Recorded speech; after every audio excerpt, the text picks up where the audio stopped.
ഈ അമ്മയെ തകർക്കുന്നത് കൊണ്ട് ആർക്കാണ് ലാഭം, അല്ലെങ്കിൽ ആർക്കാണ് ഇത്ര സന്തോഷം ലഭിക്കുന്നത്?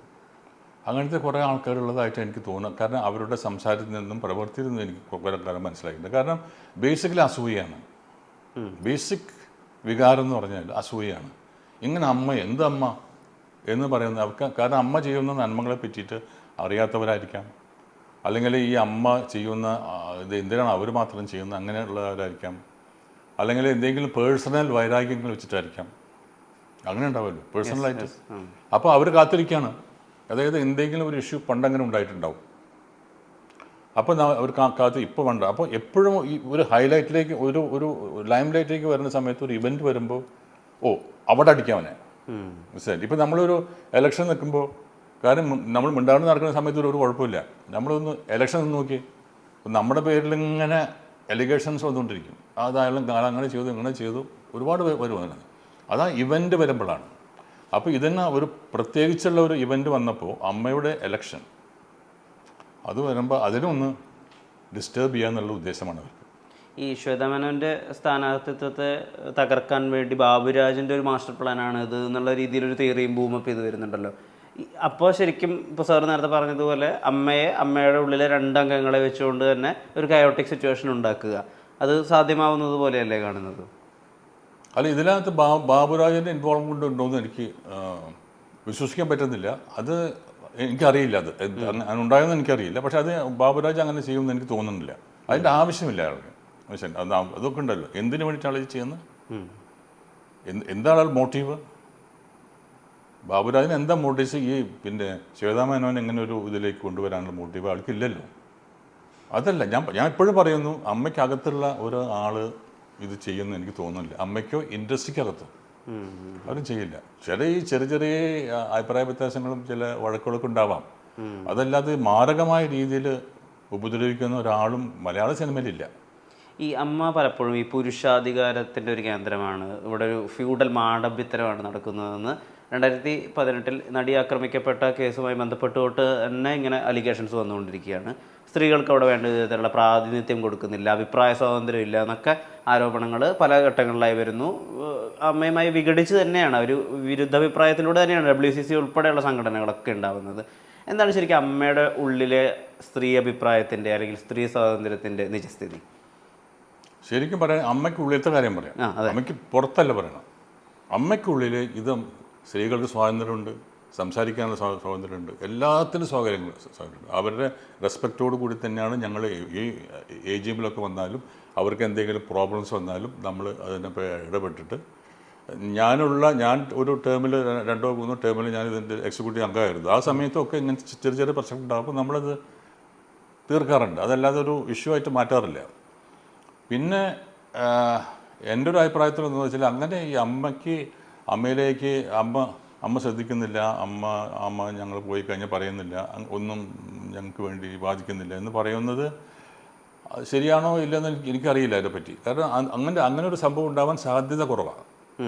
കാരണം ഇന്നസെൻ്റ് 17 വർഷം നിന്ന ആളാണ്. എത്രയോ ഇഷ്യൂസ് അയാൾ സോൾവ് ചെയ്തിട്ടുണ്ട്, ഒരുപാട് ഇഷ്യൂ. കാരണം അയാൾക്ക് സോൾവ് ചെയ്യാനുള്ള കപ്പാസിറ്റി ഉണ്ട്, അയാൾക്കൊരു മെത്തേഡുണ്ട്. 17 വർഷമാണ് അയാൾക്ക് അൺഅപ്പോസ്ഡാണ്. 17 വർഷം അമ്മയുടെ പ്രസിഡൻ്റായിട്ട് ഇരുന്ന ആൾ ഇന്നസെൻ്റ്. അത് അദ്ദേഹത്തിൻ്റെ മഹത്വം കൊണ്ടല്ലേ? അതെ, തീർച്ചയായും അദ്ദേഹത്തിൻ്റെ മഹത്വം കൊണ്ട് മാത്രമാണത് ഉണ്ടായത്. അപ്പോൾ അദ്ദേഹം ഒരുപാട് ഇഷ്യൂസ് നമുക്കറിയാവുന്നുണ്ട്, ഒരുപാട് ഇഷ്യൂസ് കറക്റ്റായിട്ട് ഡീൽ ചെയ്തിട്ടുണ്ട്, ഹാൻഡിൽ ചെയ്തിട്ടുണ്ട്.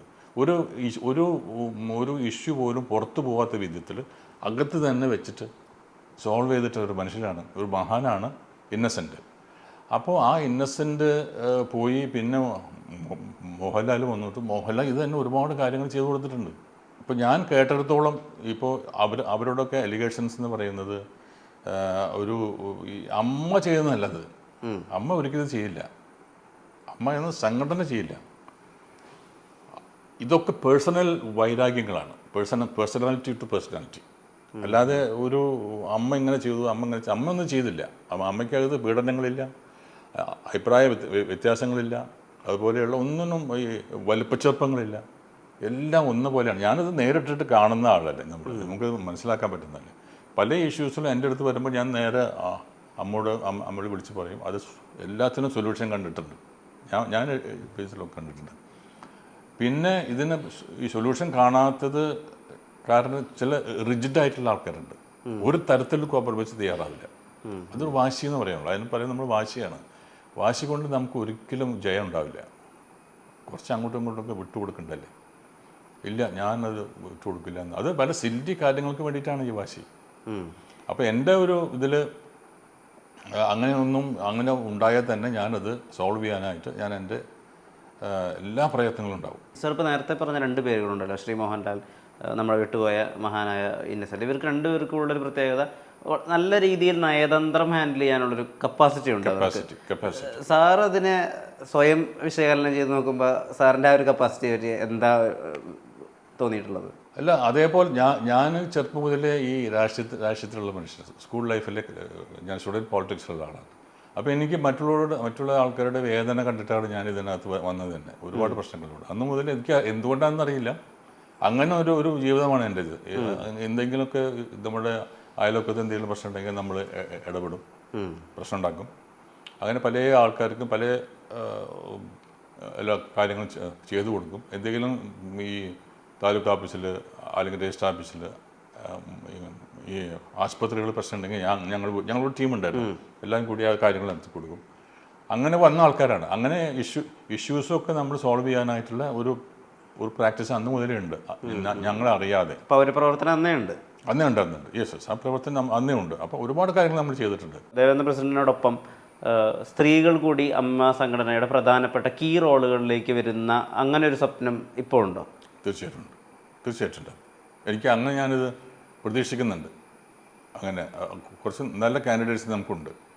അപ്പോൾ അവരൊക്കെ ജയിക്കുകയാണെങ്കിൽ നല്ല കാര്യം തന്നെയായിരിക്കും. അവരൊക്കെ ഇപ്പോൾ നമുക്കൊരു പാനലൊന്നുമില്ല കേട്ടോ, നമുക്കൊരു പാനലില്ല. ഞാൻ പാനലിൽ ഒരിക്കലും വിശ്വസിക്കുന്നില്ല. കാരണം പാനലിൽ പാടില്ല എന്ന് നമുക്ക് തോന്നുന്നത്. നമ്മൾ ഇൻഡിവിജ്വലായിട്ട് ഇലക്ഷൻ ജയിച്ച് വരണം. അല്ലെങ്കിൽ എന്താണെന്ന് വെച്ചാൽ നമ്മൾ ഏതെങ്കിലും ഒരു പാനൽ, ആ പാനലിൽ ഒരു ലീഡർ ഉണ്ടാവും. ആ ലീഡറിന് മാത്രമേ നമ്മൾ കൺട്രോൾ ചെയ്യാൻ പറ്റുള്ളൂ. അങ്ങനെ പാടില്ല. നമ്മൾ ഇൻഡിവിജ്വലായിട്ട് വരുന്നു. ആരാണ് പ്രസിഡൻറ്റ്, ഇയാൾക്ക് ഒരു ഒത്തുചേർന്ന് പോകാൻ പറ്റുമോ എന്നുള്ള ഒരു നയം നമുക്കുണ്ടായാൽ പിന്നെ പ്രശ്നങ്ങളില്ല. അവിടെയാണ് ജനാധിപത്യം വർക്കാവുകയും ചെയ്യുന്നത്. അവിടെയാണ് ജനാധിപത്യം വർക്കാവുക. അവിടെ നേരത്തെ തന്നെ നമ്മൾ പാനലുണ്ടാക്കി അത് വിജയിക്കാൻ വേണ്ടിയിട്ടുള്ള ഒരു തന്ത്രമാണത്. ഒരു പാനലിൻ്റെ കൂടെ ഇന്ന ആളുടെ നേതൃത്വത്തിൽ ഒരു പാനൽ എന്ന് പറയുമ്പോൾ അയാളുണ്ടല്ലോ അല്ലേ, അപ്പോൾ ബാക്കിയുള്ള ആൾക്കാരെ പറ്റി ആരും നോക്കില്ല. മനസ്സിലായില്ലേ? ഈ പാനലിൽ അനർഹരായ ആൾക്കാരുണ്ടാവാം. അപ്പോൾ ഇത് ലീഡ് ചെയ്യുന്ന ആൾ നോക്കിയിട്ട് അയാളാണല്ലോ, അപ്പോൾ ആ പാനലിന് കൊടുക്കാമെന്ന് പറയും. അപ്പോൾ അവിടെ ജനാധിപത്യമില്ല. ജനാധിപത്യമാണെങ്കിൽ ഇൻഡിവിജ്വലായിട്ട് നിങ്ങൾ മത്സരിക്കുക, ജയിക്കുക, എന്നിട്ട് അപ്പോൾ പാനൽ അതിൽ നിന്ന് സെലക്ട് ചെയ്യുക. ജയിച്ചവരുടെ ഉള്ളിൽ നിന്ന് നമ്മൾ പാനൽ സെലക്ട് ചെയ്യുക. അതാണ് എൻ്റെ ഒരു സ്ട്രാറ്റജി. അമ്മ എന്ന സംഘടനയുടെ ഒരു പ്രതിച്ഛായ നഷ്ടപ്പെട്ട അനേകം സംഭവങ്ങൾ ഈ ഇലക്ഷൻ ഡിക്ലെയർ ചെയ്ത സമയം തൊട്ട് തന്നെ ഉണ്ടായിട്ടുണ്ട്. ഇപ്പം ഒരു നടൻ ലത്തീഫ്, അദ്ദേഹത്തിൻ്റെ ഒരു ഫോൺ സംഭാഷണം വലിയ രീതിയിൽ വൈറലാവുന്നു. എല്ലാ സാറ്റലൈറ്റ് ചാനലുകളും ഉൾപ്പെടെയാണ് ആ ഫോൺ സംഭാഷണം ബ്രോഡ്കാസ്റ്റ് ചെയ്യപ്പെടുന്നത്. ജയൻ ചേർത്തലയുമായി നടത്തിയ ഒരു ഫോൺ സംഭാഷണമാണ്. അത്യന്തം നിന്ദ ഉൾക്കൊള്ളുന്ന, അത്യന്തം സ്ത്രീവിരുദ്ധമായിട്ടുള്ളൊരു പരാമർശമായിരുന്നു ആ ഫോൺ സംഭാഷണത്തിൽ ഉൾപ്പെടെയുള്ളത്. അദ്ദേഹവും എലക്ട് ചെയ്യാൻ വേണ്ടിയിട്ട്, അദ്ദേഹവും ഇലക്ഷന് പങ്കെടുക്കാൻ വേണ്ടിയിട്ട് നാമനിർദ്ദേശ പട്ടിക നൽകിയിട്ടുണ്ട്. അപ്പോൾ ആളുകളുടെ ഒരു സ്വഭാവം വെച്ച് ഇങ്ങനെയുള്ളവരാണ് ഇവിടെ മത്സരിക്കുന്നത്. ഈ അമ്മ എന്ന സംഘടന അപ്പോൾ ആളുകൾ റേറ്റ് ചെയ്യില്ലേ എന്നാണ് ഞാൻ ചോദിക്കുന്നത്. എല്ലാം പറഞ്ഞാൽ ഇങ്ങനെ ഓരോരുത്തരുടെ അഭിപ്രായങ്ങൾ അല്ലെങ്കിലും ഇങ്ങനെ ഈ സംഭാഷണങ്ങളുണ്ടല്ലോ, ആ സംഭാഷണത്തിൻ്റെ വൈകൃതങ്ങളിലൂടെയുള്ള ഒരു സംഭാഷണത്തിൻ്റെ പ്രശ്നങ്ങൾ വഹിക്കേണ്ടത് അവർ തന്നെയാണ്, അമ്മയല്ല. ഇത് അമ്മയല്ലല്ലോ പറയുന്നത്. അതിന് ബാധ്യസ്ഥത അവർക്കാണ്. അതിൻ്റെ തിക്താനുഭവം ഉണ്ടാവുന്നത് അവർക്ക് തന്നെയാണ്.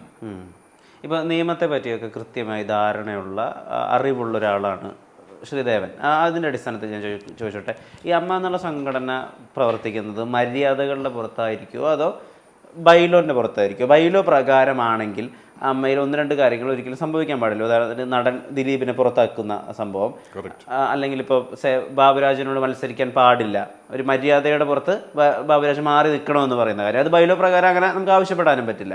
അപ്പോൾ ശരിക്കും ഇവിടെ മര്യാദകൾക്കാണോ പ്രധാനം അതോ ബൈലോനാണോ പ്രധാനം? എന്താ ആ ഒരു രീതിയിൽ താങ്കളുടെ സ്റ്റാൻഡ്? രണ്ടും കൂടി ചേർന്നതാണ്. ഈ ബൈലോ മാത്രമായതുകൊണ്ട് നമുക്ക് കിട്ടുക. ബൈലോ ഭയങ്കര റിജിഡാണ്.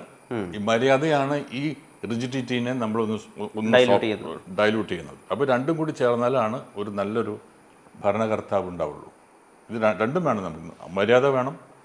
അല്ലാണ്ട് ഈ ബയല നോക്കിയിട്ട് മാത്രം നോക്കി കഴിഞ്ഞാൽ അത് ചിലപ്പോൾ അത് ഭയങ്കര റിജിഡാണ്. ഇന്നമാതിരി ഇയാൾ പ്രവർത്തിച്ച ഇയാൾ പിരിച്ചു വിടണം, അത് ബയലോ ഉണ്ടാവാം. പക്ഷെ നമ്മൾ ഈ സംഭാഷണത്തിലൂടെ ഈ വിചാരണയിലൂടെ നമ്മൾ തീരുമാനിക്കും. അതാണ് മര്യാദ. നമ്മൾ അയാളെ കേൾക്കുന്നു, എന്താ നിങ്ങളുടെ പ്രശ്നം, അല്ല തിരുത്താൻ തയ്യാറാണോ, ആണ് എന്ന് പറയാം. അങ്ങനെ വരുമ്പോൾ അവിടെ മര്യാദയാണ് പ്രസക്തി, ബയലോ അല്ല. അയാൾ നമുക്ക് എടുക്കാൻ പറ്റും.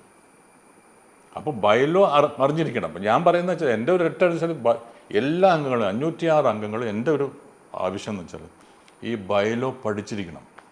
നിങ്ങൾക്ക് എന്തെങ്കിലും പ്രശ്നങ്ങളുണ്ടെങ്കിൽ നിങ്ങൾ പ്രതിരോധിക്കണമെങ്കിൽ ബയലോ പഠിച്ചിട്ട് ഞാൻ എൻ്റെ വാക്കുകൾ എന്തെങ്കിലും തരത്തിൽ ബയലോവിന് എഗൻസ്റ്റ് ആയിട്ട് വരുന്നുണ്ടോ എന്ന് നോക്കിയിട്ട് വേണം പറയാനായിട്ട്.